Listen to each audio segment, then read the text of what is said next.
aprender junto.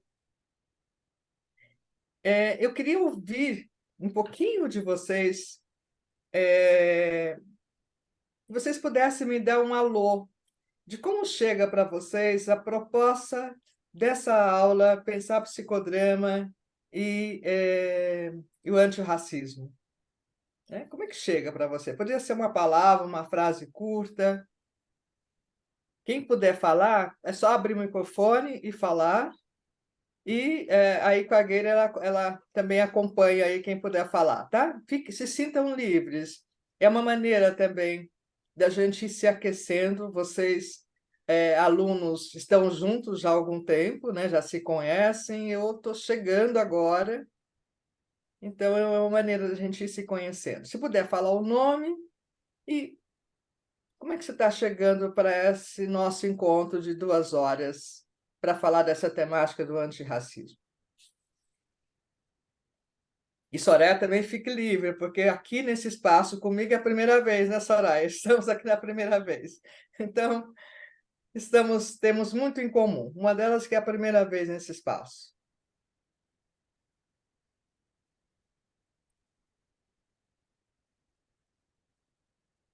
Posso indicar para começar? Pode ser você, Cariane, que está aqui em colinho aqui, ó, me sinto bem juntinho de você. Me conta um pouquinho sobre você e como é que você está Oi. chegando para essa aula. Vocês estão conseguindo me ouvir direitinho? Sim, sim. Pronto. Eu me chamo Carleane, né? Eu sou daqui de Fortaleza, sou psicóloga e estou fazendo pós-graduação em psicodrama no IPM, no Instituto de Psicodrama e Máscaras. E eu estava falando assim que eu entrei na sala, né? Que como eu fiquei feliz, né? Quando eu vi a proposta da aula, a sua presença também, porque eu acho que é uma discussão muito potente, né? Falar das relações étnico-raciais, e inclusive né, tem essa temática, tem aparecido muito na clínica, então eu sinto que eu preciso conhecer mais, eu preciso entrar em contato mais com as discussões, com essa temática, para cuidar também de uma forma melhor, porque eu sinto, né, que a gente ainda vive um racismo muito velado, e se chega de uma forma diferente com quem sofre o preconceito, né? Lembro também que esse é um lugar que ainda precisa ser tocado, ser dito repetidas vezes, e eu acho que essa tarde vai ser muito rica. Então, eu estou muito empolgada, né, para a aula de hoje. Espero aprender, espero trocar também muito aqui. Então, estou feliz, né? Estou feliz por estar aqui, por ter a honra de ouvi-la e de escutar também as outras pessoas que estão participando desse momento. É isso. Opa, que bom, obrigada, obrigada. Para quem você passa? Eu vou pedir para você passar agora.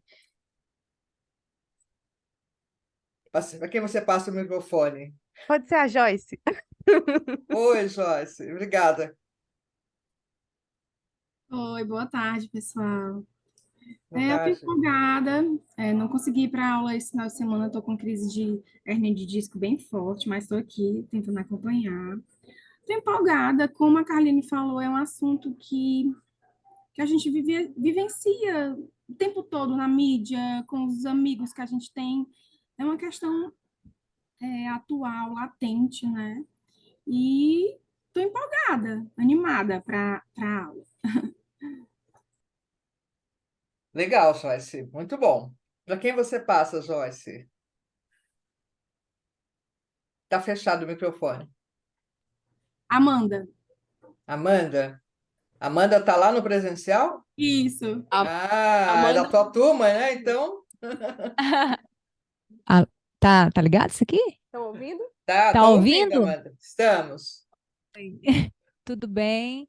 É um prazer Tudo. estar aqui no momento. Meu nome é Amanda, sou psicóloga, mas também gosto de ser chamada Iris. E a minha expectativa aqui é de aprendizado, né? De ouvir, de aprender muito com esse momento, que é seguramente muito enriquecedor mesmo, viu? Então eu vou Obrigada. passar essa bola. Então, vamos junto. Como você disse que gosta de ser chamada? Iris, Iris. Iris. Ok, Iris. É bem legal isso, né? Eu acho que a gente É tão bom ser chamada como a gente gosta de ser chamada, né? E aí até aproveito. Eu gosto de ser chamada de Maria Célia, eu gosto muito de Maria Célia. Tem pessoas que me chamam de Célia, também eu gosto. Agora, quando me chamam de Maria, né, Soraya, aí eu acho o nome lindo, mas eu não me identifico. Então, sintam-se à vontade, obviamente, para chamar de Maria Célia, mas quem achar que é um nome muito grande, um nome composto, pode chegar na Célia também, tá bom? Iris, para quem Prazer, você Maria passa? Célia. Ok, Veveto. Deixa eu passar para ela. E aí, é Bebeto, é isso? É aqui, amor. Aonde, mulher? Fica aqui. Vocês são muito chique. Som. Peraí, deixa eu falar. Peraí que ela está se levantando. É a Tá me vendo? Verônica, Maria Célia. Ah, Oi. você! E... Não, vai só ouvir minha voz. Maria Célia, querida amada. Só não estou Primeiro que vendo o eu. rostinho agora, mas estou ouvindo a Tá voz. vendo? Agora Oi, sim! maravilhosa. Ei, gente, boa tarde, viu, colegas? Boa Como tarde. vão? Eu tô intrusa hoje, viu, Maria Célia? Mas é porque eu Sim. fiquei sabendo que era tua. Não, não é possível. Sou sua fã, você sabe disso. E então, assim, primeiro, sintam-se todos beijados e osculados. Eu acho um tema altamente pertinente, né? Confesso que vim pela sua pessoa, vim pela escola, obviamente, que é uma alegria muito grande da nossa reabertura, né? Uhum. E o tema que eu acho que transpassa todos nós nesse momento crítico que a gente está vivendo, né? Onde as coisas estão absolutamente banalizadas. Então, vim aqui para conversar e aprender com os colegas. Um beijo. Vou passar passa o microfone, é? Vixe, Maria. Para quem Vou passar você para passa? Larissa. Para quem? Vou passar para Larissa, viu? Tá bom, obrigada, viu? A gente já esteve junto em vários espaços, né? Aí da CNC, de congressos. Oi, Maria Célia, boa tarde. Oi, boa tarde. Estou ansiosa, assim, pelo que eu estou vendo, você é uma figura muito querida. Eu sou nova no psicodrama, então confesso que eu não te conhecia, né? Sou bem recente mesmo. E é um tema que precisa ser falado a todo momento. Por incrível que pareça, se fala tanto, mas ainda é muito pouco, né? Uhum. Então, estou ansiosa pela aula. Vou passar aqui para a Legal, Luana. vamos juntas. Para quem passa, então? Oi. Oi. Eu sou Luana. Uhum. Olá. Olá, Luana. Para mim é urgente, gente, tratar sobre isso. A gente ainda precisa falar de alguns óbvios sociais, né, para a gente poder se organizar como sociedade mesmo. Então, para mim, estou super curiosa, assim, porque eu já estive em outros locais, mas em outros espaços de lutas e de militâncias, mas eu ainda não tive num espaço em que eu visse a psicologia e o psicodrama ser dialogado, assim. Então, estou curiosa, quero te ouvir. Muito bom, vamos seguir nos ouvindo, então. Obrigada. Para quem você passa? Assim, né? Vou passar para o meu colega Gil. Ah, Oi, boa tarde, Maria Célia. oi, Meu boa nome é, tarde. eu sou, meu nome é Giovanni, mas eu também tenho outro nome, é Gil. Gil, Me pronto. identifico como. Quando chama Giovanni, eu olho para um lado, para outro, para saber se sou eu, não é? Mas, ó, eu estou aqui muito, muito ansioso para ver, não é, essa discussão, Uhum, porque eu não sou da psicologia, eu sou hiper novato nesse campo, né, porque eu sou sociólogo e, como tal, essa temática étnico-racial é extremamente importante, não é? uhum, Ah, até concordo assim que não é possível compreender os processos sociais se a gente não levar em conta essa questão da racialidade. E no passivo histórico do Brasil, ainda mais, não é? E, uhum, sobretudo, porque a gente vive imerso também no outro lado extremo, que é a branquitude, né? não por conta da cor, mas por conta da produção de um sistema, né? De um latifúndio, digamos assim, que tem os valores né, da colonização branca como fundantes. E aí isso é muito importante. Eu não falo nem na tal da interseccionalidade, né? Acho que a Uhum. questão da racialidade ela é fundante, é principal, que é impossível pensar os processos sem levar em consideração isso. E, para minha surpresa, quando eu vi aqui, tem esse módulo, né, de psicodrama e relações étnico-raciais, e eu fiquei dizendo, caramba, eu nunca tinha pensado nisso e nessa possibilidade. E aí é um ato inaugural para mim, eu estou muito curioso e confesso, né? Ansioso para ver essa questão. E vi agora o livro, já me prometi aqui de ler, não é, essas obras, esses artigos, então estou muito feliz por isso, por essa possibilidade. Viu? Boa tarde. Boa tarde, muito E obrigada, Gil. vou passar aqui para minha companheira. Ângela. Ângela, Boa tarde, Maria Célia. boa tarde. Eu sou psicóloga e atualmente não estou atuando na clínica, né? Estou atuando na área educacional. E Uhum. assim, a minha expectativa, né, é de realmente entrar em contato, né, com o tema, compartilhar aqui, ter esse momento de diálogo, como você falou, né? É uma aula dialogada mesmo, né? Assim, onde Uhum. cada um vai colocando a sua experiência e compartilhando, e aí também com toda a sua, né, experiência, assim, aprender muito, viu? Obrigada, obrigada. Um abraço. Vou passar aqui para o Daniel, acho que faltou, não foi o Daniel? Faltou. Depois eu. Tem mais duas pessoas aí, é isso? Daniel agora? Falta só Daniel e Gueira. Tá. Oi, Maria Célia, boa tarde. Oi, boa tarde, Para Daniel. mim, para mim é uma alegria estar na aula com você. Eu tive a felicidade de estar no Fronteiras quando você estava e te escutei falar um pouco. Então é com muita animação que eu venho para a aula hoje, porque eu acho que me sinto contemplado pela fala da Luana, nessa história de poder implicar, ter essa discussão, né, do psicodrama com um assunto tão necessário de ser debatido, né? Então eu venho com muita ansiedade de poder escutar, assim, muita felicidade, muita empolgação, escutar o que tu veio falar hoje, com certeza. Que legal, obrigada. Passar para Gueira. Pronto, eu vou passar pra Gueira. Eu nem preciso desse aqui. Tá me ouvindo bem, né? Sim, sim.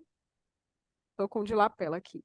Então, ao me abrir para esse tema, né, quando a gente desenhou todo o nosso planejamento do novo currículo, né, que a gente colocou esse tema, foi assim uma estrela que a gente colocou e ficamos muito empolgados, né, em poder falar desse assunto, né?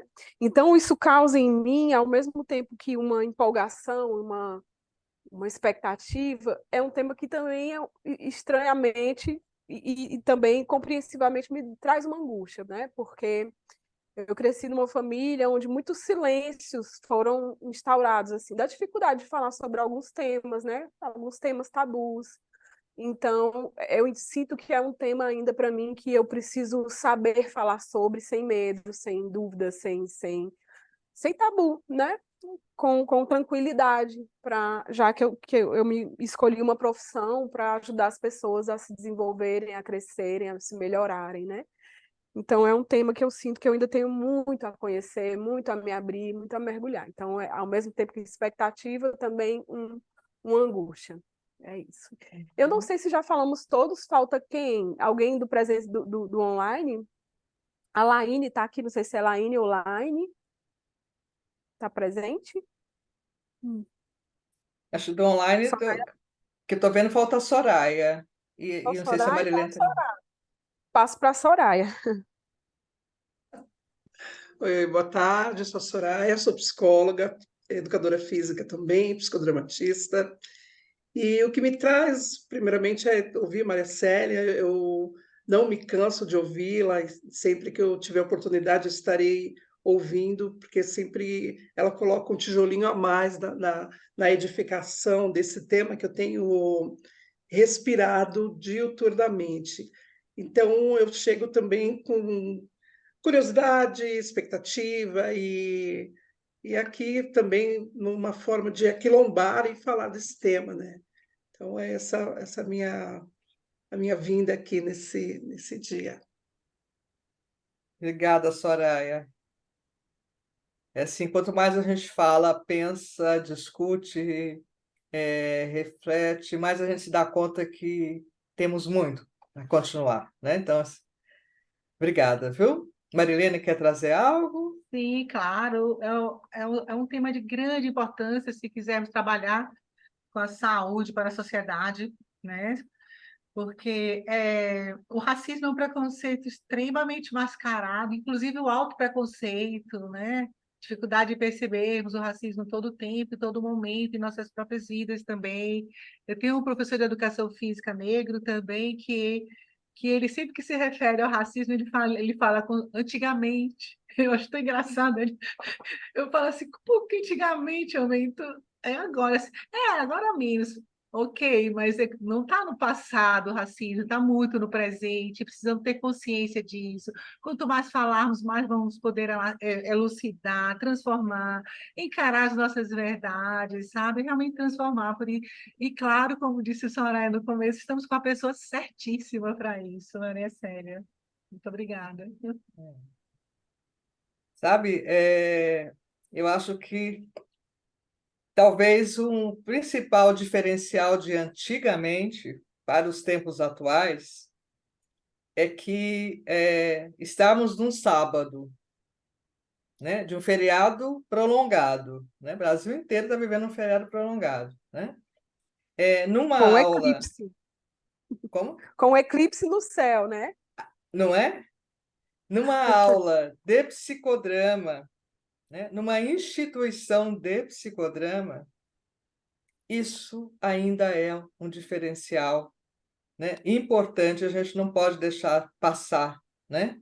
Isso não existia antigamente e nem tão antigamente assim não existia essa possibilidade. Ela é impensável. Mas se hoje existe, né? Infelizmente, esses espaços têm só se ampliado, mais que na hora de ser ampliado, mas eu também quero parabenizo muito, Marilene Guerra, por vocês terem incluído, né, na grade curricular de vocês essa temática, né? É muito importante que o psicodrama se abra e pense um Brasil em que caiba todos os diferentes Brasis, né? Eu trouxe aqui para vocês, para a gente poder... É mais um mapa para eu seguir, porque são tantos atravessamentos que me ocorrem cada vez que eu estou falando sobre essa temática. E olha que, quando a Soraya fala que é uma temática diária, né? A mim me atravessa diariamente desde que eu cheguei nesse mundo. E eu tenho a sorte de ter tido pais que me ensinaram para mim e para meus irmãos que o nosso lugar, né, com família negra, com pessoas negras, era qualquer lugar que a gente quisesse estar. Isso fez e continua fazendo uma diferença enorme na minha vida, porque eu nasci em Olímpia, que é interior de São Paulo, mas eu fui criada em Minas, meus pais mineiros. Na minha cidade tinha o Clube dos Pretos e o Clube dos Brancos. A minha família era a única família que convivia, que a gente adentrava nos dois espaços, né? É claro que alguém falou aí, eu acho que o Gil que falou, existe uma intersecção de conceitos quando a gente vai pensar a questão do racismo, né? A questão de classe, gênero e raça está interligado, né? Então também tinha uma questão de classe que de alguma maneira possibilitava a gente transitar, mas especialmente essa questão familiar de dizer, olha, lá fora não é bem como é em casa. mas vai sabendo o quê, né? Então, eu queria. Eu não sei se eu já estou como co-anfitriã, Marilene Guerra, para eu poder compartilhar. Eu vou, então, aqui clicar, se qualquer coisa vocês me Tá falam. liberada sim. A Marilene colocou você como co-host. Tente Tá aí. bem. Talvez eu precise só recordar. Eu vou primeiro no compartilhar, depois que eu começo a compartilhar, seleciono meu slide, tá certo? Não, primeiro você Eu acho deixa que seu slide aberto na sua tela, depois você compartilha. Ah, ok. Tá aqui já, então. Só que não tem espaço para compartilhar quando eu faço isso. Vocês não estão vendo meus slides, tá certo? Acho que eu tenho que ir primeiro lá no. Vocês estão vendo? Não estão, né? O seu slide está aberto no seu computador? Tá aqui embaixo na minha barra. Eu Não, acho que eu tenho que ir no compartilhar primeiro. você precisa. Então, ok. Porque você precisa abrir, deixar aberto. Aí, pronto. Foi? Ah, que bom. Tá Que ótimo. bom que deu certo, tá? Deixa eu só ver se eu consigo colocar no modo compartilhar. Dá para vocês acompanharem como está assim? Tá.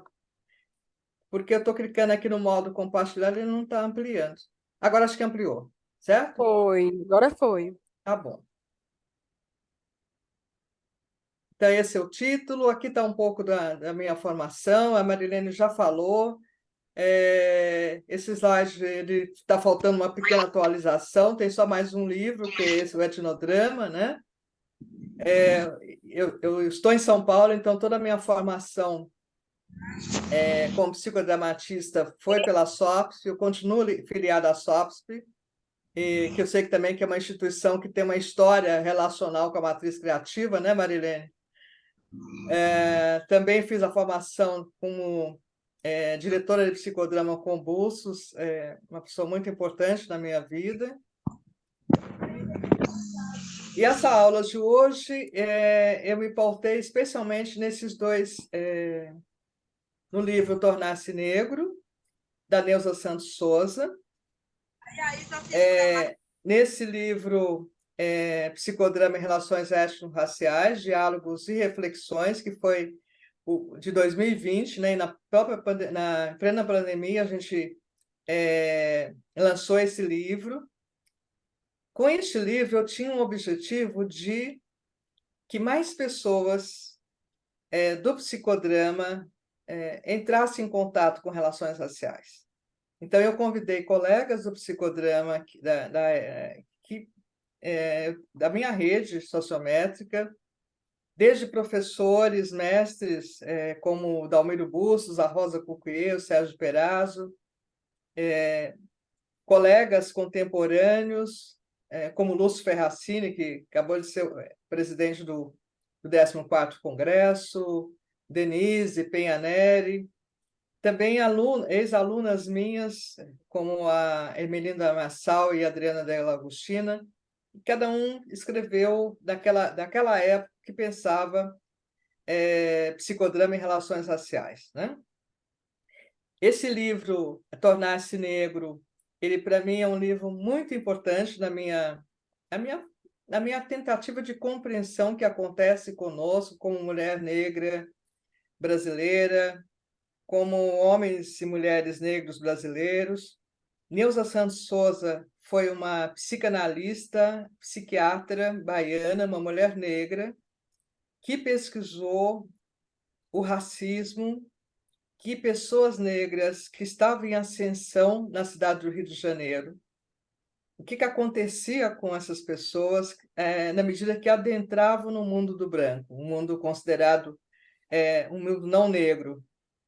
Então, esse livro é fruto da pesquisa dela de mestrado, e em 83 ela lança o Tornar-se Negro. Está esgotado esse volume, foi reeditado o ano passado, em 2022, uma edição nova, atualizada do Tornar-se Negro.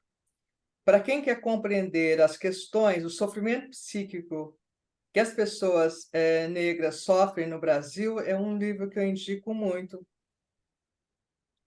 E, na sequência, o segundo livro, que eu também indico, é esse Psicologia Social do Racismo. Esse livro foi organizado pela Iraí Caroni, e por Maria Aparecida Bento. Cida Bento, ela é mais conhecida. Especialmente os 2 artigos que contém nesse livro, 2 capítulos, escritos por Cida Bento. Cida Bento, uma mulher preta, brasileira, ativista do movimento negro.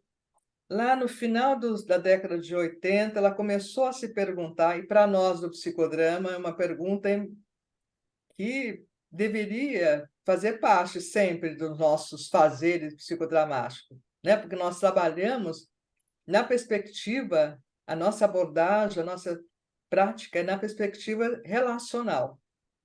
Então, Cida Bento não é psicodramatista, mas lá no final dos anos 80, ela se perguntava: se fala do negro, mas qual é o lugar do branco? E com essa pergunta, ela foi pesquisar, ela foi para o mestrado, depois para o doutorado. Os capítulos dela desse livro são frutos do mestrado e doutorado dela, e é onde ela se pauta e desenvolve o conceito de branquitude. Ao lado, relações raciais, referências técnicas para a atuação de psicólogas e psicólogos. Esse é como um manual que está disponível em todos os conselhos regionais de psicologia, gratuitamente, tanto físico, mas também online. É só entrar no site dos conselhos que vocês têm acesso a esse manual. É uma referência do conselho, fruto de grupos de trabalho de relações raciais. Então, para quem estiver interessado, acho que é importante, né? E aqui eu trago um pouco para a gente pensar, que eu estou chamando de contextualização, né?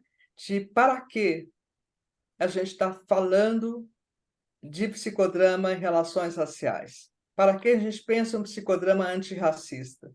Porque a gente é fruto de uma sociedade racializada, como o Gil falou, e que considera que apenas quem é racializado é o negro, a pessoa negra.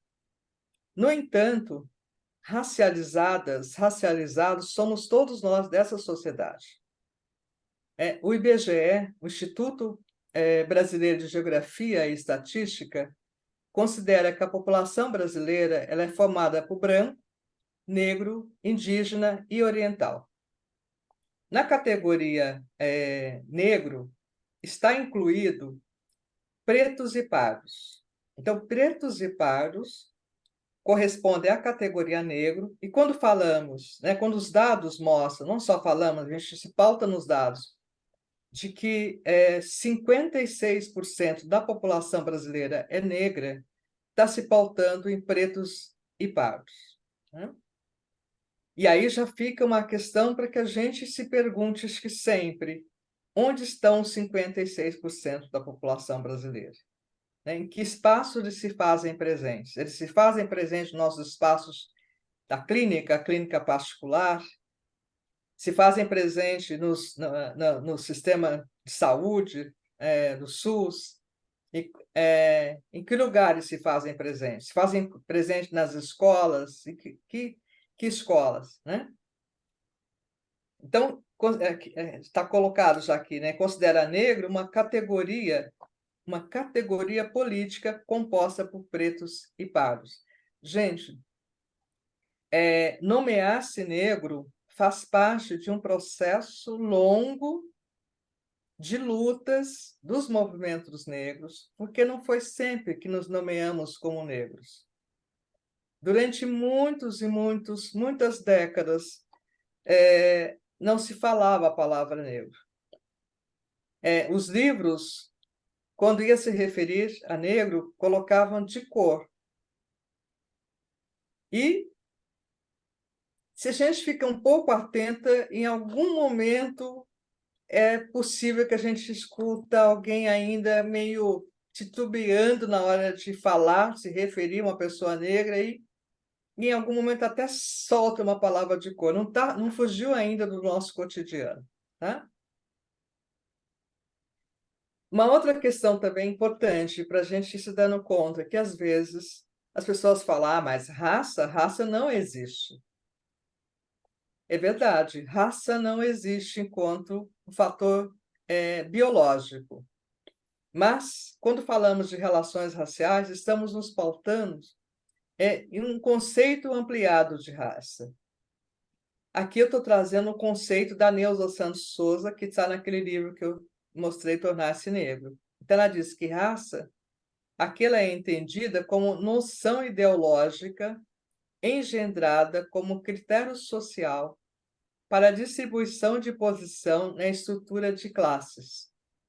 Apesar de estar fundamentado em qualidades biológicas, principalmente a cor da pele, raça sempre foi definida no Brasil em termos de atributos compartilhado por um determinado grupo social, tendo em comum uma mesma categoria social, um mesmo contingente de prestígios e mesma bagagem de valores culturais. Então, está dentro de um conceito também sociopolítico a palavra, a categoria raça, quando a gente pensa em relações sociais. Deixa eu só lembrar vocês, a qualquer momento que vocês quiserem fazer algum comentário, quiserem fazer alguma pergunta, fiquem à vontade para interromper e chamar, tá bom? Eu vejo parcialmente vocês, ficam à vontade. Nós teremos sim um espaço para podermos dialogar um pouco mais, mas também podemos fazer isso ao longo da apresentação dos slides. Fiquem à vontade. Tudo bem? Até aqui, tudo bem? Ok. Então, dentro das relações raciais, pegando aquelas orientações que estão lá do nosso conselho. A dimensão histórica, ela utiliza os termos escravismos, escravização, escravizado, em contraposição à noção de escravidão, de escravo. Isso porque a escravização é um sistema de dominação que transforma aquele considerado diferente e inferior em escravizado. Não se nasce escravo, torna-se por meio de opressão. Trata-se de um processo não natural. Então, se há alguém que foi escravizado, é porque existe alguém que escravizou. Então, a atualização do conceito ela é muito importante, porque a gente aprendeu na história do Brasil, e facilmente vamos pela a história oficial contada. Felizmente, já tem algumas atualizações oficiais dessa história, mas o que ainda rege as nossas memórias afetivas, e ainda há uma certa insistência em determinados espaços de contar uma história que foi contada pelo colonizador. E na história contada pelo colonizador, o escravo era um ser que, como se ele tivesse nascido dessa forma, cancelando, apagando tudo que existia em África, todo o conhecimento existente em África, antes da invasão do colonizador. Então, por isso, escravização.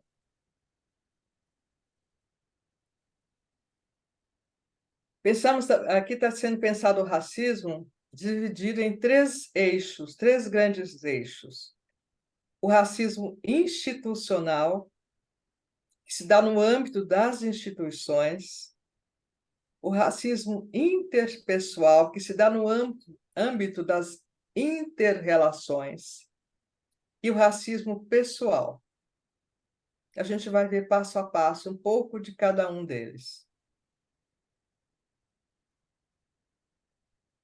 Racismo institucional é a prática marcada pelo tratamento diferenciado, desigual.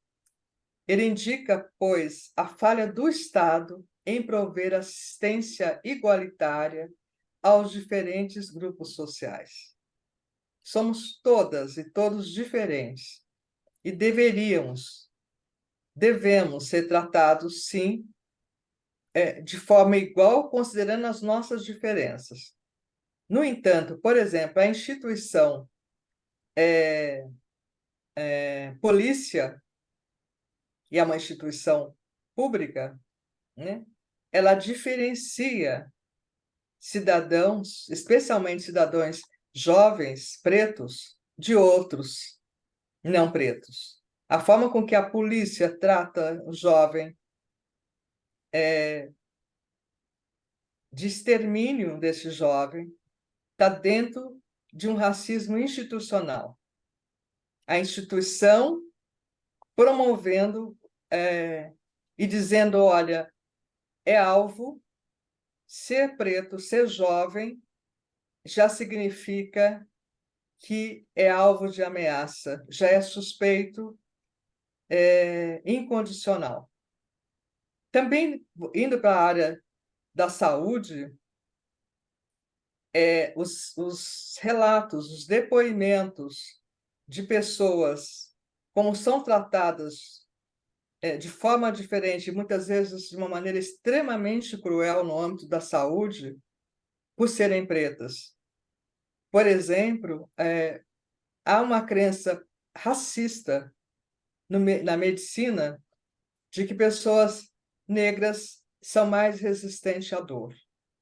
E, portanto, alguns procedimentos fazem sem aplicação de anestesia ou com menos anestesia. É a instituição saúde praticando o racismo com o cidadão que também paga os seus impostos, que deveriam ser tratados iguais, todos pagamos impostos iguais. No âmbito da escola, que, infelizmente, a maioria das crianças negras elas se deparam pela primeira vez com racismo exatamente no ambiente escolar. Com 6, 7 anos, quando a criança já começa a compreender que está recebendo tratamento diferente da professora, da direção da escola, dos funcionários da escola e dos coleguinhas da escola, porque ela é uma criança negra. Questões que envolvem cabelo, questões que envolvem várias questões do ambiente escolar, nas instituições públicas de educação, também nas instituições particulares de educação. Esses são exemplos do racismo institucional. O racismo interpessoal ou intersubjetivo, né? Para nós, no psicodrama, o que é o inter-relação? Aquilo que se dá nesse âmbito mais próximo. O que é isso? São processos de desigualdades políticas com base na raça, na cor, que ocorre entre os sujeitos em inter-relação. Em inter-relação. Está faltando aqui uma palavra, tá errado, desculpa, é inter-relação ou interação. Ele perpassa relações verticais e horizontais, amistosas ou não. Então, são questões de racismo que acontece, por exemplo, de um âmbito vertical, chefe, né, um líder e subordinado. Terapeuta e paciente. São relações verticais. Professor e aluno. E horizontal, situações familiares, de amigos.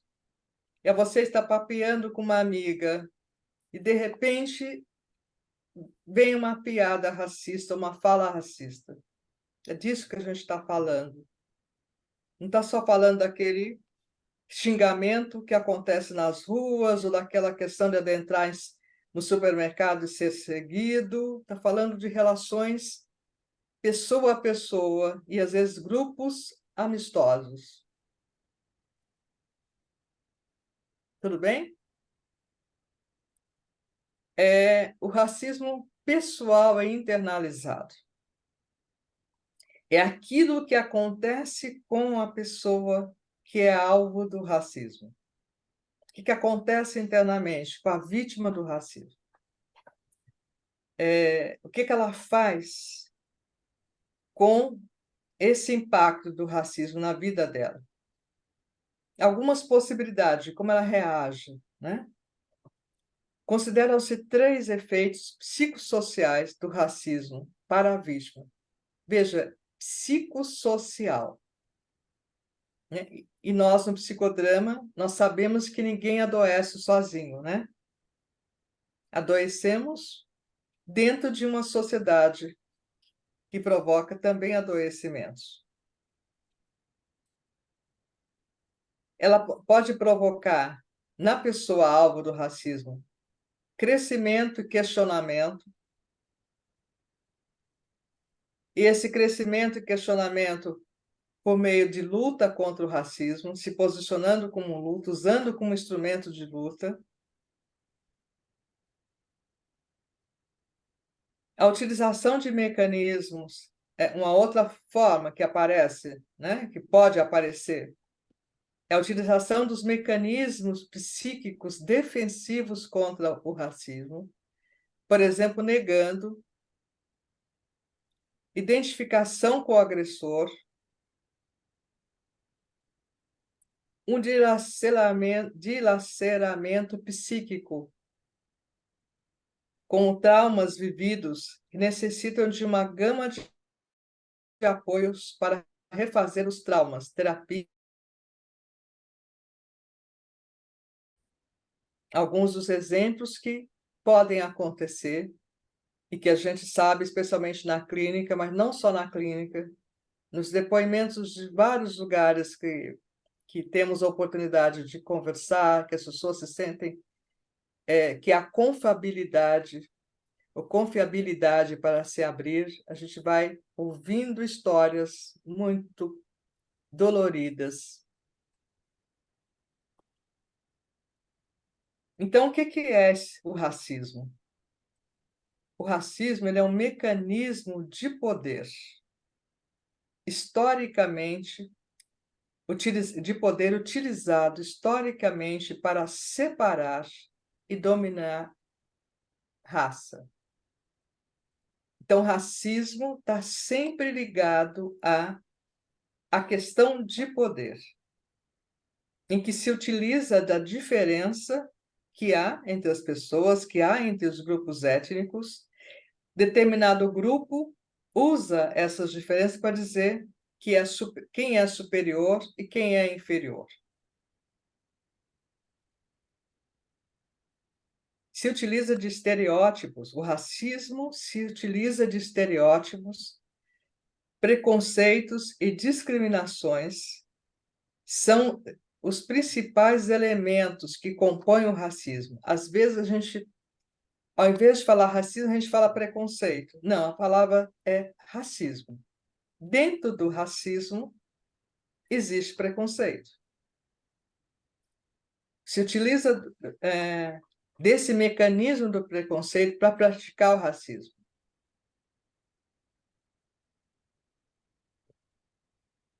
Pensar o racismo e sofrimento psíquico, ou é um padecimento psicológico desencadeado por ações vivenciadas numa sociedade racista. Pessoas têm adoecido com angústia, com ansiedade, com depressão, por exemplo, com síndrome do pânico. Pessoas têm se suicidado.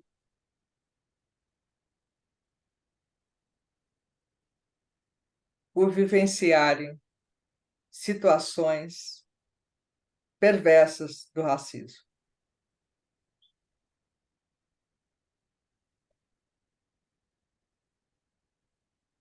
Eu considero que um dos principais enfrentamentos políticos do racismo no Brasil tem sido os movimentos negros.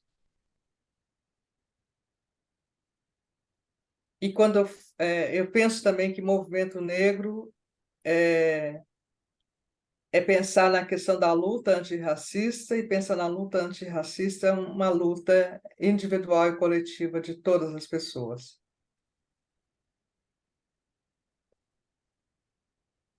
E aí fica como uma pergunta, né, que a gente eu acho que é importante, qualquer que seja o nosso papel âncora, né? Se é sociólogo, se é psicólogo, se é, né? Qual é, o nosso papel a nossa atuação para a desconstrução do racismo e para promover a igualdade? Acho que nós estamos aqui num espaço que propicia, né, a entrar em contato, pensar nesse nosso papel de atuação, nessa perspectiva de promoção de igualdade. E chegando um pouco mais perto da nossa escolha em termos da teoria e prática do psicodrama, contribuição do psicodrama. O José Fonseca, que certamente todas e todos já ouviram falar, conhecem pessoalmente, conhecem dos livros. Primeiro ele escreveu um artigo para a Revista Brasileira de Psicodrama com esse título: Inclusão na vida e obra de J.L. Moreno. E ele lançou também nesse último livro dele, ele transformou esse artigo num capítulo com o mesmo nome. E essa citação que eu peguei do Fonseca está dentro desse capítulo dele do livro. Ele diz que o trabalho de Moreno, seja numa perspectiva sociológica, ideológica ou psicoterapêutica, está fundamentado na tentativa de ajudar as pessoas a se incluírem.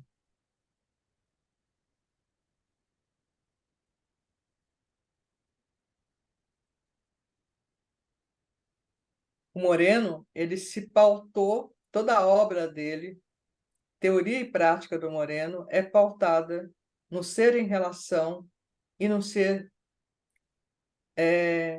em que cabem todos. Você quer falar nesse artigo dele, nesse capítulo, que Moreno viveu na pele a exclusão. Talvez por ele ter vivido na pele a exclusão, como judeu, como tentativa de incluir, de validar o psicodrama como teoria, de incluir o psicodrama como conhecimento científico, especialmente na época dele que a grande teoria era a psicanálise. Então, que o Moreno sentiu na pele a questão da exclusão. E ele criou, como vocês sabem, vários métodos, né, para tratamento das pessoas, tratamento dos grupos. Entre os métodos que o Moreno criou é o método etnodrama. E ele deixou somente essa pequena definição sobre o que é o etnodrama. Está aqui um convite para que a gente aprofunde e amplie esse conceito do Moreno. Então, ele diz que é uma síntese do psicodrama com as pesquisas de problemas étnicos, de conflitos étnicos, de grupos étnicos.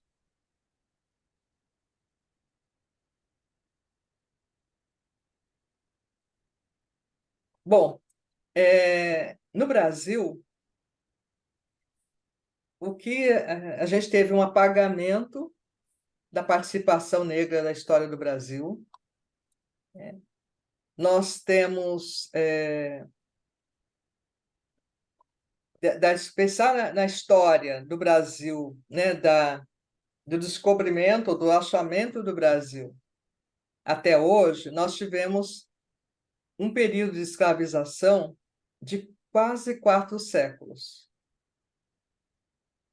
de 1500 a 1888. 1534 foi quando chegaram os primeiros navios escravizados, até 1888, quando foi proclamada, bem entre aspas, a abolição da escravização. Nós temos, de 88 para cá, 100 e poucos anos de um país tido como liberto. Então, e uma das questões política, de decisão política, foi de apagamento da história e da presença negra, de contribuição negra no Brasil, em todas as áreas. A descoberta da presença negra continua acontecendo, e aconteceu, continua acontecendo graças a pessoas, principalmente pessoas negras, que se interessaram num dado momento por um determinado tema, foram atrás de algumas pegadas e foram seguindo essas pegadas e foram descobrindo. No meu caso, não foi diferente, né? Como mulher preta, ainda na psicologia, cursando psicologia na minha graduação, me perguntava como que a psicologia pode contribuir com as dores emocionais que o racismo nos provoca. Não havia nenhuma referência na época. Quando eu encontrei a Neuza Santos Souza, eu estava recém-formada, tinha acabado a faculdade quando eu encontrei o livro dela, mas nos espaços da graduação, nenhuma discussão, nenhuma referência. Quando eu cheguei no psicodrama, alguns anos depois de formada, eu também comecei a me perguntar, como o psicodrama pode me ajudar?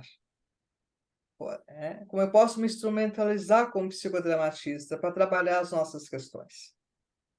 Também não encontrei inicialmente nada, e a maioria dessas perguntas eu não conseguia verbalizar nas aulas, aliás, não verbalizava nada nas aulas, não tinha clima. A sociodinâmica da época da minha turma não havia possibilidade eu era a única negra, assim como fui. Não, na minha graduação éramos eu e mais uma, mas a maioria dos espaços em que eu frequentava, eu era a única negra. Aí um dia, folheando o livro do Moreno, Psicodrama, que a maioria de nós começa um curso de psicodrama lendo o psicodrama, esse livro Psicodrama do Moreno, eu estava folheando e eu encontrei o protocolo do Moreno, Problema Negro e Branco. Vocês não imaginam a minha felicidade quando eu encontrei esse protocolo do Moreno. Era a primeira vez que eu encontrava, no espaço do psicodrama, que eu encontrei um Moreno preocupado com as minhas questões. E ele foi determinante, encontrar esse protocolo foi determinante para eu dizer, não, é aqui que eu vou continuar. Né? Eu sou de uma época que eram 4 anos a formação, eu encontrei esse protocolo, estava no 2º ano na SOPSP. Muito tempo depois, lá em 99, quem esteve no Ibero-Americano, na abertura do Ibero-Americano, o Lúcio se referiu ao Congresso de 99. Nesse Congresso de 99, eu apresentei um trabalho com o Paulo Amado, que talvez a Marilene conhece. Hein? Paulo Amado é um psiquiatra psicodramatista negro de Salvador. Né?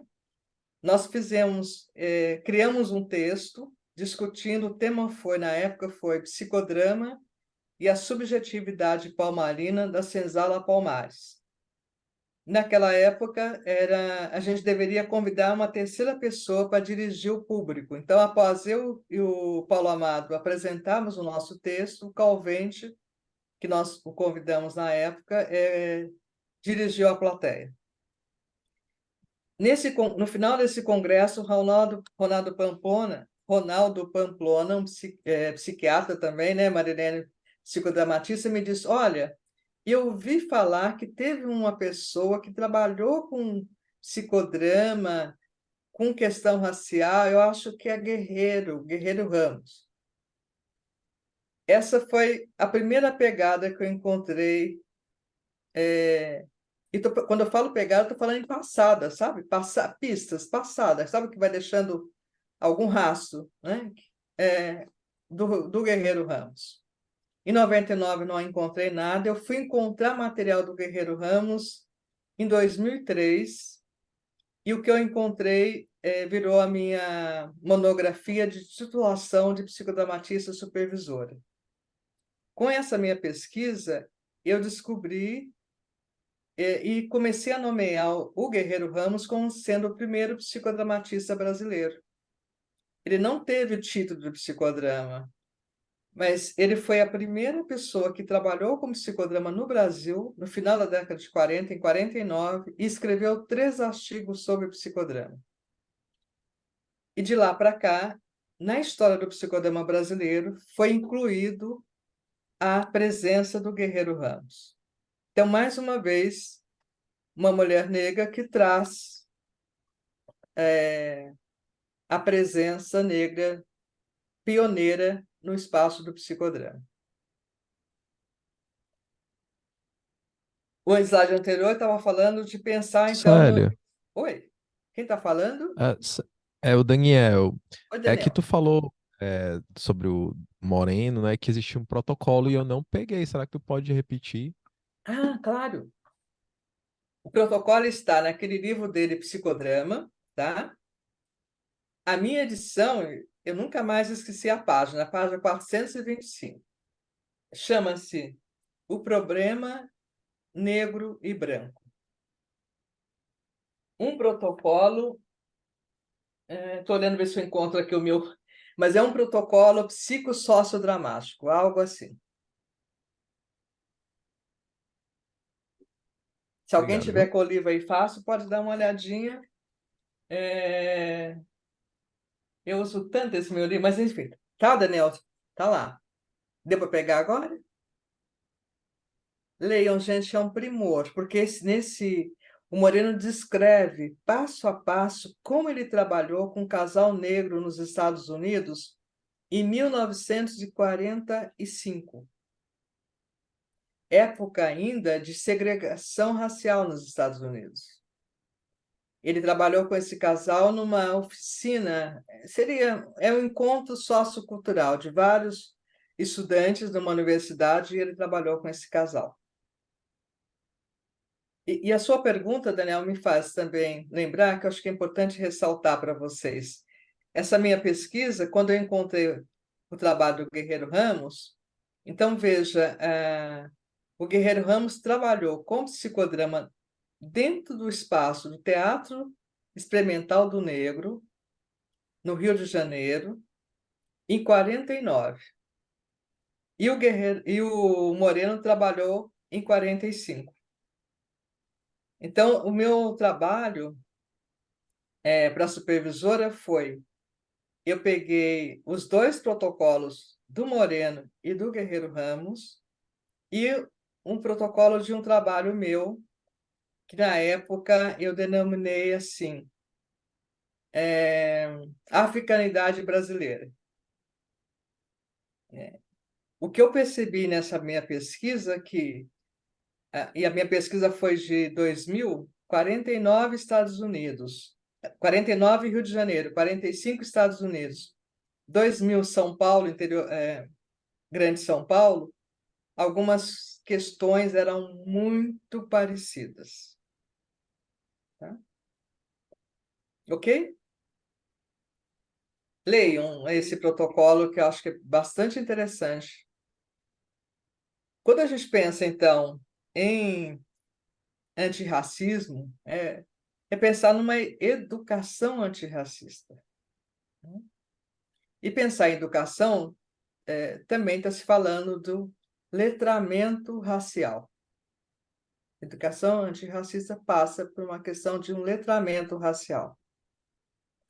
Esse termo letramento racial ele é de uma antropóloga americana e que foi traduzido pela Lia Warner, a brasileira judia, que escreve muito sobre branquitude, sobretudo sobre famílias multirraciais. Tem muita coisa da Lia na internet, eu acho que é bem importante a gente entrar em contato. Quando pensa no letramento racial, então é um reconhecimento da branquitude, e quando falamos de branquitude, é um sistema dentro do racismo, né? Um sistema de funcionamento E também se pensa que o racismo é aprendido. A gente não nasce racista, a gente aprende a ser racista. Também faz parte a interpretação de códigos racistas.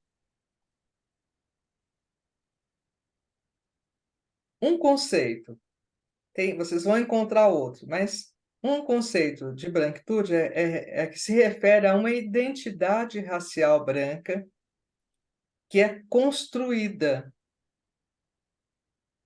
É um lugar de privilégios simbólicos, subjetivos e objetivos, que colaboram para a construção social e a produção do preconceito racial.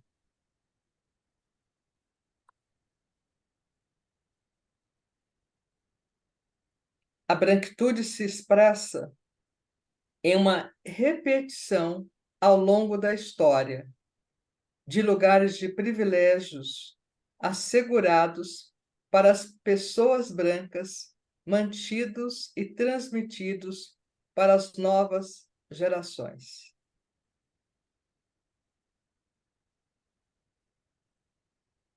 Eu acho que foi aquele que falou da questão da angústia, né?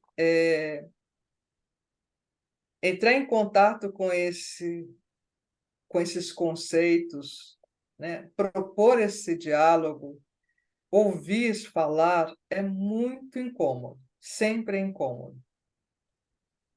E eu sempre faço uma ressalva no sentido de que não se preocupem se entrar em contato com algum desconforto. Eu também, que estou há muito, muito tempo falando, pensando, tentando trabalhar, não dá para que a gente não está falando de fora, a gente está falando de dentro. E eu entendo que acolher os nossos desconfortos isso faz parte do processo de desconstrução, né, desse sistema chamado racismo. Aqui eu trouxe uma definição do Kabengele Munanga, que é um antropólogo, ele foi professor na USP durante muitos anos, está aposentado e uma pessoa muito importante em termos dos primeiros estudos no Brasil sobre negritude. Ele é de um país africano, que agora eu não me lembro, acho que, se não me engano, é Senegal. Uma definição dele, que é: negritude é uma possível saída à situação de colonizado, uma retomada de si mesmo, retomada que passa a se contrapor ao sistema vigente pela aceitação da sua herança sociocultural, que de antemão deixaria de ser considerada inferior. A esse retorno chamamos de negritude. Nomear-se negro é um trabalho, é um exercício de ressignificação da palavra negro. Quando eu falei lá atrás que não se nomeava negro, era de cor, nem se podia falar, era tão grave que nem falava sobre. E você sabe que quanto mais encoberto, mais tabu. Quanto mais encoberto, mais difícil da gente acessar para que a gente possa pensar, conversar sobre. Então, se negro é feio, o movimento negro veio para dizer: ele é belo. É essa contraposição que está se falando, que contribuiu para ressignificar a palavra negro. Aqui eu estou trazendo alguns trabalhos que eu tenho feito, desde esse 1º de 99, lá com o Paulo Amado. O Daniel, aqui tá completo o protocolo do Moreno, tá? A minha monografia, o título ficou Revisitando a Africanidade Brasileira, do Teatro Experimental do Negro, de Abdias Nascimento, ao protocolo Problema Negro e Branco do Moreno. um trabalho com as bonecas da Biomiss, que é um trabalho que eu desenvolvi com a Emelinda Marçal e a Adriana Delagostina. Os grupos de estudos que eu tenho desde 2016, Psicodrama e Relações Sociais, o livro, o primeiro livro de 2020 e o livro de agora, de 2023, né? Deixa eu ver o que tem aqui na sequência. Eu vou seguir aqui só para passar para vocês. Maria Eu vou Célia, parar. Maria Célia, aquele texto que você escreveu de africanidade, né? Como é que a gente tem acesso no slide anterior? Ah, tá. Eu posso, é a minha monografia, Tá. Você tá? Eu ficou... posso passar para vocês. Só que essa monografia é de 2004, faz quase 20 anos. Não, Mas tá eu posso. ótimo. É porque tem o protocolo de Moreno também. Também tem lá, tá lá assim. O Sérgio Perazzo me orientou nessa monografia Certo. e ele achou que eu deveria incluir na monografia o protocolo. Está lá descrito o protocolo, tá? Tá certo. Tem Tá. alguns trechos do protocolo, de 2 protocolos do Guerreiro Ramos, tem o do Moreno e tem o meu, tá? A Obrigada. referência bibliográfica, tá bom? Então depois eu passo a você, tá bom, Tá, joia. Marilene? Aí, se você quiser, pode disponibilizar. Tá. Só para mostrar para vocês a referência bibliográfica, né? A Cida Bento, vocês vão encontrar. Também tem o livro dela, O Pacto da Branquitude. Aliás, está sendo lançado neste momento na França, O Pacto da Branquitude. O que eu falei para vocês lá atrás, que eu mostrei a foto, Psicologia Social do Racismo. Eu também posso disponibilizar para você, Marilene, você encaminha para quem tiver interesse, tá? O do Conselho Federal de Psicologia, aquele Relações Raciais.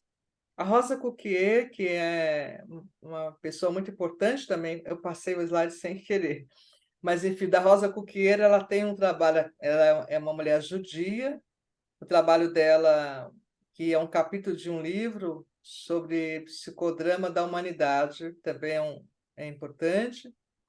Esse é o livro do Fonseca, Onde Está? O capítulo de exclusão e inclusão na obra do Moreno. Esses outros são meus aqui, né? Do Congresso de 99, que está nos anais. No livro da Penha Neri, que ela organizou, tem um capítulo Teoria e Grupos de Sociatria. A minha monografia, aliás, a minha dissertação de mestrado, eu fiz um trabalho, a minha pesquisa foi na Pastoral Afro, de São Paulo, na Igreja Aqueropita, no Bexiga, em que eu pesquisei, tentando compreender a identidade negra para aquelas pessoas, pegando por geração de jovens, meia-idade e terceira idade. Isso já falei, aqui acho que é só referências. Essas referências eu posso passar depois, tá? A gente já vai abrir para conversar. Eu trago essa fala que já caiu no senso comum, mas acho que é tão importante a gente reler e reler e relembrar sempre o que a Angela Davis está, de fato, falando para nós. Que não basta a gente bater no peito e dizer eu não sou racista, eu não sou racista, eu não sou racista. É mais que urgente que a gente seja antirracista. Né? Se somos frutos de uma sociedade que é racista, que é racializada, dificilmente escapamos de não ser racista. A questão é, na medida que a gente tem consciência, o que a gente faz com isso que a gente tem consciência? Porque os poderes, todos os poderes da sociedade, em diferentes épocas, se aliaram para, é isso que a Cida Bento chama de Pacto da Branquitude, para fazer com que o sistema não mova, que o Silvio Almeida chama de racismo estrutural. Como é que a gente vai mexer numa estrutura? Não mexe, mas a gente teme a dizer que sim, né? Que é possível, se a gente quiser. E o Moreno também já dizia isso para nós. Quando o Moreno diz que queria tratar toda a humanidade, e a gente fala, como assim? Moreno estava viajando, não é possível tratar toda a humanidade. Mas a gente esquece de continuar a frase dele, que é em pequenos grupos. Aí é possível. Por quê? Porque tem aí o Nelson Mandela, que eu uso muito também essa preciosidade. Porque ninguém nasce odiando outra pessoa, nas palavras de Nelson Mandela, pela cor da pele, pela sua origem ou ainda por sua religião. Para odiar, as pessoas precisam aprender. E se elas podem aprender a odiar, e aí que entra, é aí que sobra para nós. Elas podem ser ensinadas a amar. Eu vou interromper aqui o compartilhamento para a gente poder abrir, se ver e para a gente poder conversar. Obrigada por me ouvirem. Obrigada. Quer ver, aqui? Oh, desculpa. Então está aberto. Eu não sei, sabe, Marilene, se inscreverem no, vou ler, né, se inscreverem aqui no chat, por favor, me lê, hein, porque às vezes eu posso não ver, tá? É Como é melhor que falar, né? ressoa? Está aberto para vocês, tá? Para falar, para perguntar, para acrescentar, para aquilo que vocês. Uau, estamos aqui impactados. Maravilha. E aí, meu povo, como é que vocês estão? Quem começa? Pode começar com uma palavra. Pode começar respirando, porque a gente precisa, às vezes, de respirar, né? Eu vou tentando Verdade. respirar, eu tomo um golinho de água, porque não é brincadeira, não, né, Soraya?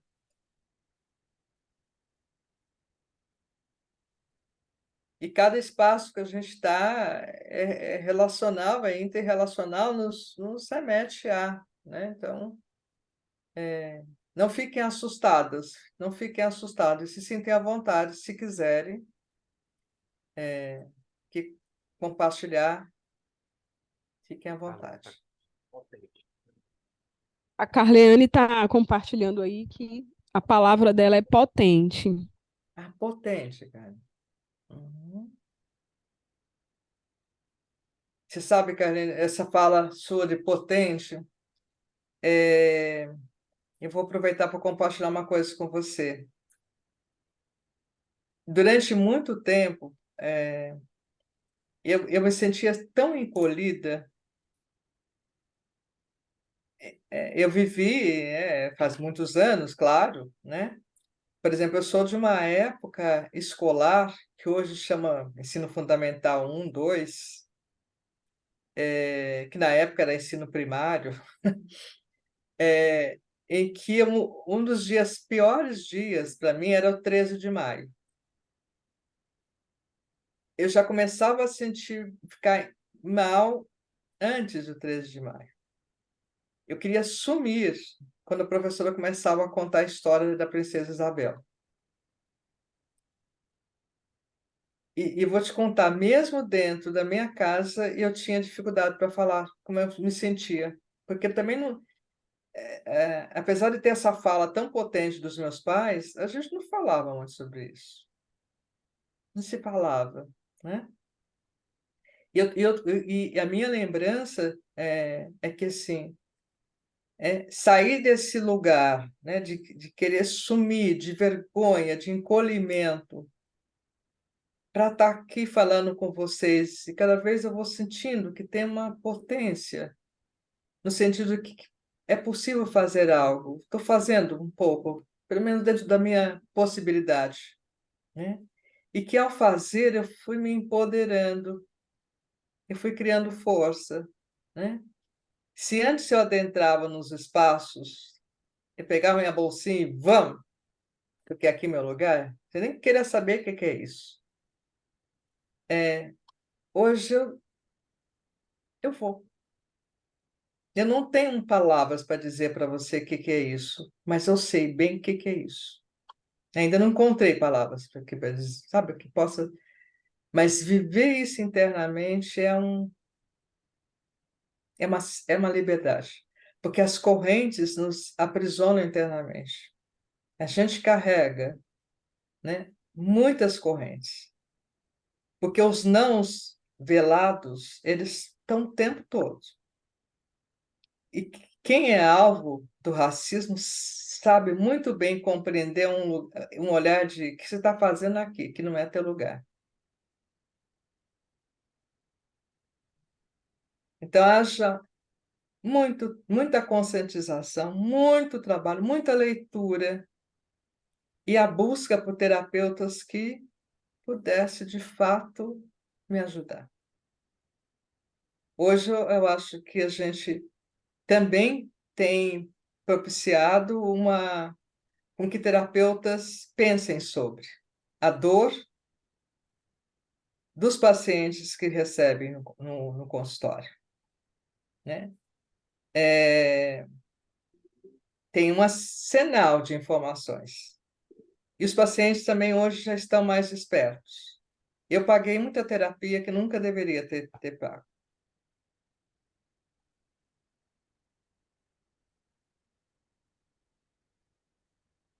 Então, pensar uma clínica é pensar no Brasil, né? Quem são os pacientes que chegam?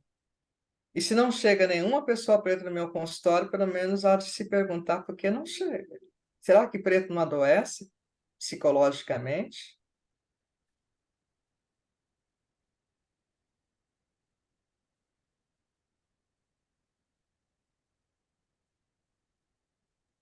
O que mais, gente? É um assunto tão sofrido que é até difícil de falar. É muito Muito. sofrido. Muito Muito. sofrido, porque eu, por exemplo, cresci parda, não era nem branca, não era preta, que na Bahia eu nem era aceita nas comunidades mesmo de negros, porque eu não era tão negra. E no Ceará, quando eu vim morar aqui, eu virei preta da noite pro dia aqui no Ceará, porque é terra de galego. Aqui eu não era morena, eu era preta mesmo. Então, e a própria negação, né? De ser preto e não querer ser preto também, a gente mesmo, né? A própria pessoa. E é um assunto tão difícil que até antigamente não tinha redes sociais, os psicoterapeutas ficavam muito escondidinhos porque não tinham tanta convivência na rua, nas ruas, nos bares, nos lugares. Então eu vim morar aqui e rapidamente fui ficando conhecida e falavam. Quando começaram a falar que eu era legal, que eu era uma boa terapeuta, algumas pessoas iam procurar. Uma delas chegou muito, porque uma paciente minha tinha falado tão bem de mim, que ela foi muito empolgada. Quando ela sentou, que me conheceu, ela ficou toda decepcionada. Ela falou assim: eu pensei que você era branca de olho azul. Ela falou para mim: loura, pensei que você era loura. Nossa, a fulana falou tanto de você, gosta tanto. Eu imaginei que você era loura, de olho azul, porque é uma pessoa, uma boa psicóloga.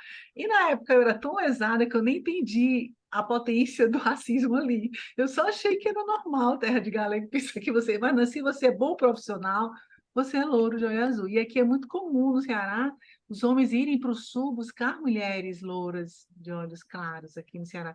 Foi um choque para mim, porque na Bahia esse engajamento assim racista e de empoderamento é maior. A gente na Bahia mais cedo nós pretos e cabelos crespos nos sentimos bonitos e nos encontramos lugares assim, tem uma história mais antiga de libertação e de autoestima também mais fortalecida. Quando você chega em um lugar onde você realmente ainda não vale, é mais chocante. Então, até para a gente mesmo, é muito sofrido falar, é muito difícil até entender assim, as dimensões, principalmente quando se é pardo, porque o pardo é uma coisa muito estranha, né? Assim, o tempo todo, antigamente eu pequena, branca, preta ou parda? Parda. Eu perguntava, minha mãe, eu sou branca, preta ou parda? Você é parda, entendeu? E por aí vai, é difícil, é complicado. Esse assumir, né, a própria negritude, entender, se posicionar, entender também os preconceitos, onde a gente foi rejeitada porque não era branca, tudo isso, né? É muito. Você às vezes só vai perceber, tempos depois, aquele relacionamento não foi para frente, que a mãe falou que eu era preta, mas eu nem me toquei, assim, né, na época e tal, até você ir sentindo, e muito bom. Temos que realmente olhar para isso muito de frente e É conseguir muito falar. difícil, Marilena, isso mesmo, é dolorido. E não é vitimismo, não. Não é vitimismo. É dor mesmo, né? O sistema racista querem nos calar novamente quando a gente começa a falar, dizendo que não, esse mimimi, esse vitimismo, isso é um profundo desrespeito. A gente está falando de uma dor terrível quando a gente começa a falar. E no Brasil é autodeclaração. A criança não precisa ser muito inteligente para rapidamente, pô, se ser negro é isso, isso, isso, então eu não sou negro, né? Eu sou de uma geração que a gente não tinha referências negras na TV, não tinha bonecas negras, não tinha médicos negros, não tinha. Hoje, graças a políticas públicas de luta, luta, luta e luta, né? Luta pelas cotas e tudo mais, você já encontra, mas ainda somos poucos, são 56%. Onde estão os 56%? E ainda no Brasil é tom da pele. Por isso que o Guerreiro Ramos, lá em 40, ele já falava: não é problema do preto, é problema do branco. É o branco no Brasil que tem que provar que ele é branco. Por que isso que ele falava isso? É uma provocação do Guerreiro Ramos? É, porque nós somos um país que foi usado como política do Estado, uma miscigenação. Logo após a chamada abolição, houve uma política do Estado de miscigenação para que, nos anos 2000, não existiria nenhuma pessoa negra. Política do Estado significa os poderes, todos os poderes, ciência, governos, mídias da época, tudo que se pensar em poder de racismo, juntaram para não haver negro nos anos 2000, né? Então, o trabalho de luta dos povos negros nesse país, desde a escravização, sempre existiu. Constituir em quilombos era luta. Fugir era luta. Só que a gente aprendeu que o negro não lutou. Lutamos tanto que continuamos vivendo, sobrevivendo, apesar da polícia matar 23 minutos, um jovem preto é assassinado nesse país. Então, a gente, como diz Conceição Varisto, eles combinaram de nos matar, mas a gente combina de não morrer. Vai lá, Soraya. Te ouvindo e ouvindo as colocações, começo a pensar que, para nós, assim, a luta ela fica muito acirrada, porque ainda vivemos no mito da democracia racial. Então, é muito difícil assumir e se tornar antirracista, porque, não, o Brasil não tem racismo. Eu creio que o primeiro passo é as pessoas assumirem, sim, existe racismo, e talvez eu sou racista, para que se combata realmente esse racismo. Então, a luta do movimento negro sempre foi contra esse mito aí da democracia racial, né? De provar, olha, porque é propagado que no Brasil nós vivemos em harmonia, né? Teve até época que era as três raças vivendo harmonicamente, que vamos para o Brasil, porque no Brasil se vive essa harmonia dessa democracia racial, esse mito. Então, e muitas pessoas não imaginam, no Brasil, preconceito racial não existe, temos oportunidade para todos. Então, acho que desmascarar esse mito, né? Acho que a luta ela vai muito além de se reconhecer e de desmascarar esse mito. Sim, existe, e está muito no pensamento mesmo das pessoas. Não tem racismo. Tá, não tem racismo, e você mesma coloca, e eu também me pergunto, cadê os 56% das pessoas? Se somos maioria, por que não tem? Cadê as pessoas? Cadê os professores? Cadê os espaços de poder que as pessoas negras podem entrar? E aí esse racismo ele vai se modificando. A Marilene coloca, né, que na Bahia ela era negra, ela não era negra, de repente virou negra. Então o Brasil, ele o racismo é diferente, né, em cada parte, assim, em cada estado. Então tem o estado, o racismo se manifesta de um jeito, mas ele se manifesta, ele está aí. Então, acho que é pensar muito. E eu quero até compartilhar, você estava falando de criança negra, né? Esses dias eu recebi um menino, ele pele clara, mas um cabelo black, assim, black. Aí eu falei para ele, você é negro? Ele, não. Ele parecia que eu tinha falado algo para ele muito dolorido. Não, eu não sou negro. O menino quase chora. Ele falou, não, meu corpo não é negro, meu corpo não é negro. Olha como eu tenho a pele clara. E o menino quase chora. Então, ainda causa sofrimento, as crianças ainda sofrem. Vou falar que sou negro, como que eu vou falar que sou negro se está associado ao que não presta, ao que é feio, toda essa teoria que existiu aí do negro que era preguiçoso, teve ciência para provar isso, né? Que os negros são preguiçosos, que os negros não gostam de trabalhar, que o cérebro é diferenciado, que não aprende. Então, toda essa teoria racial, essa teoria racista, que ela foi construída para validar a escravização. Então, a luta é árdua, mas é pensar, acho que o primeiro passo é assumir. Existe racismo, sim, as pessoas não negras, olhar para elas e falar assim, eu sou racista. Acho que é até difícil fazer isso, né? Mas não sou racista, sim. E aí a luta, acho que começa por aí, é o reconhecimento. Obrigada, Soraya. Carleane? Acho que tudo vai se unindo, sabe? Como ficou forte, assim, quando a senhora falou, né, que acolher os nossos desconfortos, né, faz parte do processo de desconstrução do racismo, né? E ouvindo a Soraya, te ouvindo a Marilene, e lembrando, né, muito da minha história também, né?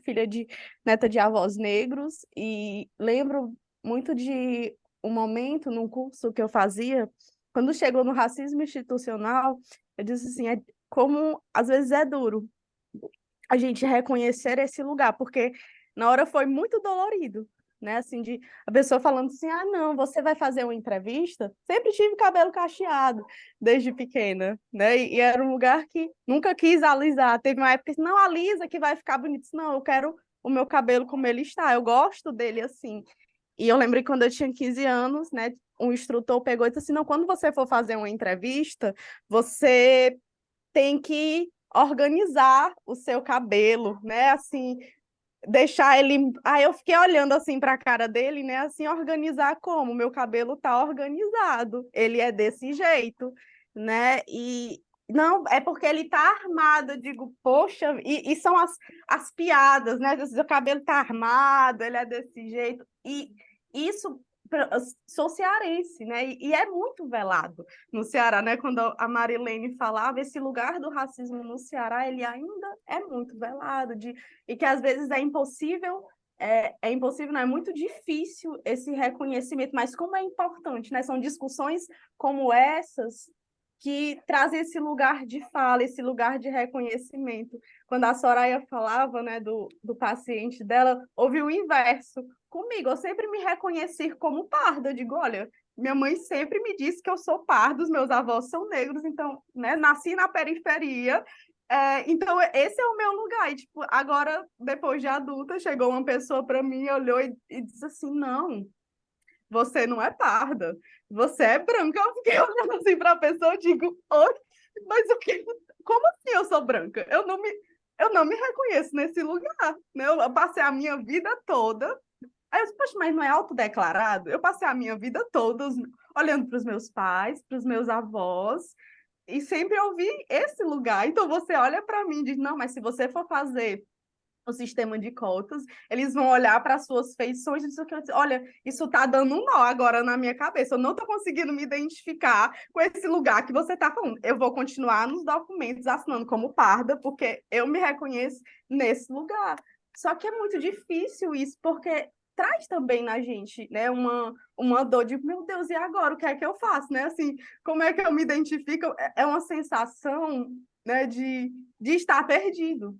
Né? Isso assim, como eu me reconheço?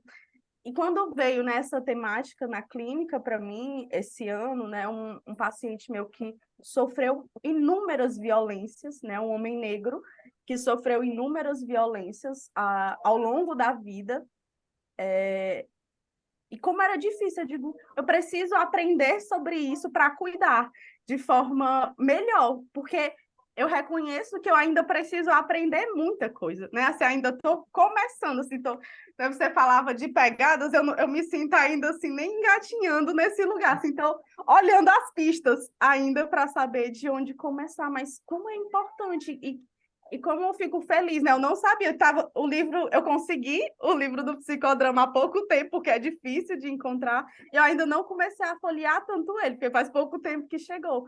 Mas quando você fala, olha, tem um protocolo lá no Moreno falando sobre isso, poxa vida, que bom, existe esse lugar, né, no psicodrama também, para a gente trabalhar, para a gente aprender e criar também, né? Como é bom, Maria Célia, te ouvir, porque dá um norte, sabe? Uma direção, assim, pronto, eu tenho um caminho seguro para caminhar também, né?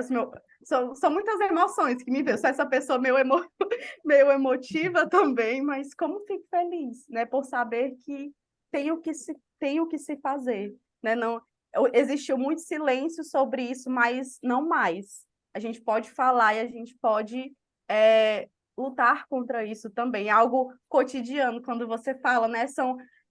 Às vezes, como é que eu vou mudar o mundo? Né? É individualmente e nos pequenos grupos. E daí a gente consegue realmente fazer a diferença.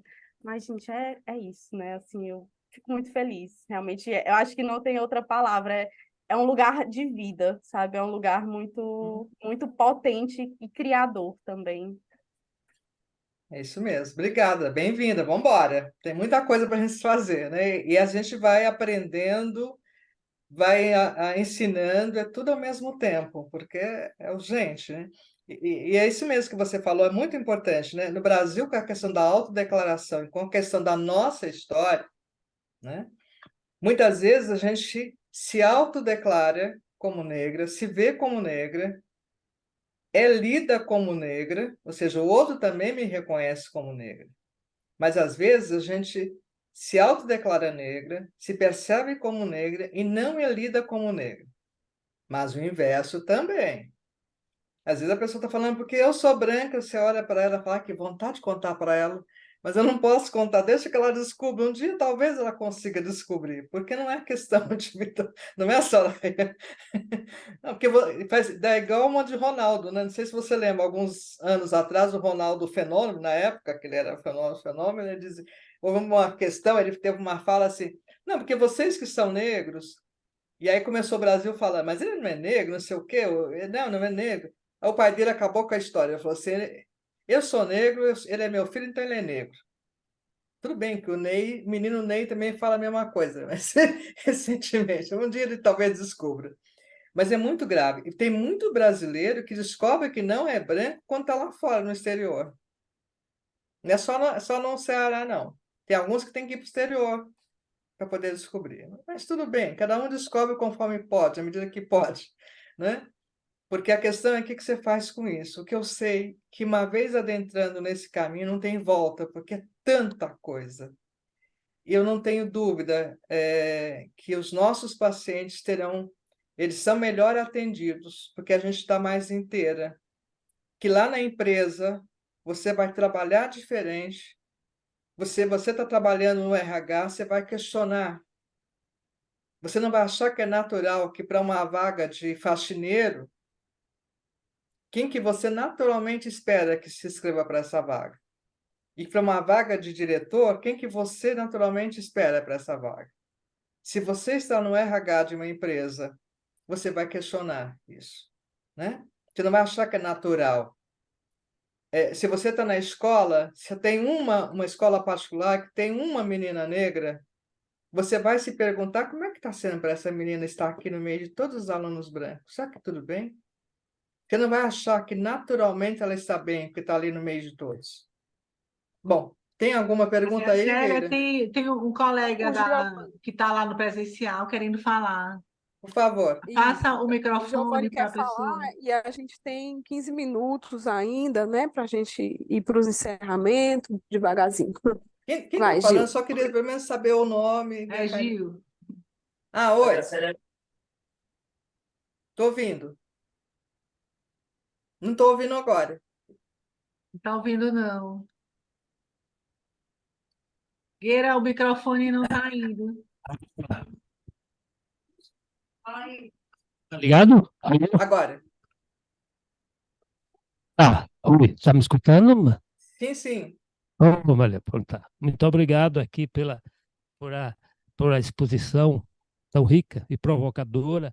Eu estava falando que aqui o caso de Fortaleza, Fortaleza é uma cidade que é considerada que não tem negro, é uma cidade branca. Eu tenho um amigo que é negro e por onde ele anda, são duas coisas que chamam a atenção dele, que eu aprendi a olhar a partir do olho dele. Primeiro você é de onde? Você é da Bahia? Você é do Maranhão? Porque aqui não tem negro. Primeira grande questão que, né? O segundo, que alguém disse assim, você é negro, mas não tem feições de negro. Você tem feições de branco. Exatamente porque ele tem os traços, não é? E aí me vem a questão de pensar comparativamente o que é a racialidade nos Estados Unidos, por exemplo, e no Brasil. E vem a história dos critérios genótipos e fenótipos, não é? Eu estou falando isso porque onde eu trabalho, eu participo da comissão de heteroidentificação, não é? Para Uhum. pensar os processos das cotas